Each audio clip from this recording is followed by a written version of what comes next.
നമ്മുടെ അടുക്കളത്തോട്ടത്തിൻ്റെ ഭാഗമായ പടുതാക്കുളത്തിലെ മീൻ വിളവെടുപ്പാണ്. 12ാം വർഷത്തിൻ്റെ അവസാനത്തെ വിളവെടുപ്പാണ്. അപ്പോൾ ഇതിന് മുൻപുള്ള ആ വലിയ മത്സ്യങ്ങളെയൊക്കെ നമ്മൾ ആദ്യം പിടിച്ചായിരുന്നു. ഇനിയിപ്പോൾ ഉള്ളത് കിടക്കുന്ന വലുതുമുണ്ട്, അത് പെറ്റി പെരുകി അതിൻ്റെ ചെറുതുമൊക്കെയാണ് കിടക്കുന്നത്. നമുക്ക് ഏതായാലും ആദ്യം ഒന്ന് വെള്ളം ഒന്ന് പറ്റിക്കാം.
തിലോപ്പിയ ഒരു ചെരുവം മീനെ തിലോപ്പിയയാണ് നമ്മൾ പണ്ട് ഇട്ടിരുന്ന തിലോപ്പിയയാണ്. അപ്പം അതും അതിൻ്റെ കുഞ്ഞുങ്ങളും ഒക്കെ ഉണ്ട്.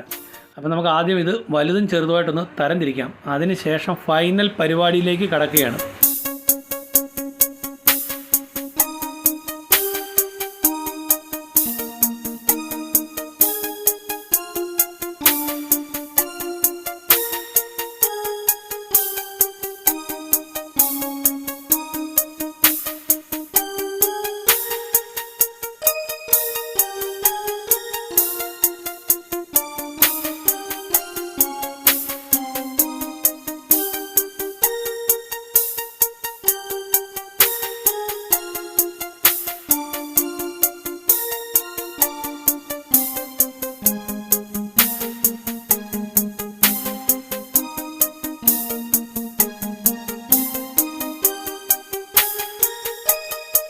നമ്മുടെ വീട്ടിൽ ഒരു അടുക്കളത്തോട്ടവും അതുപോലെ തന്നെ ഒരു പടുതാക്കുളവും ഒക്കെ ഉണ്ടെങ്കിൽ ജൈവ രീതിയിൽ വിഷരഹിതമായ പച്ചക്കറികൾ നമുക്ക് ഉപയോഗിക്കാം. അതുപോലെ തന്നെ അമോണിയയൊക്കെ കലരാത്ത നല്ല ശുദ്ധ മത്സ്യങ്ങളെ നമുക്ക് കഴിക്കാനായിട്ട് സാധിക്കും.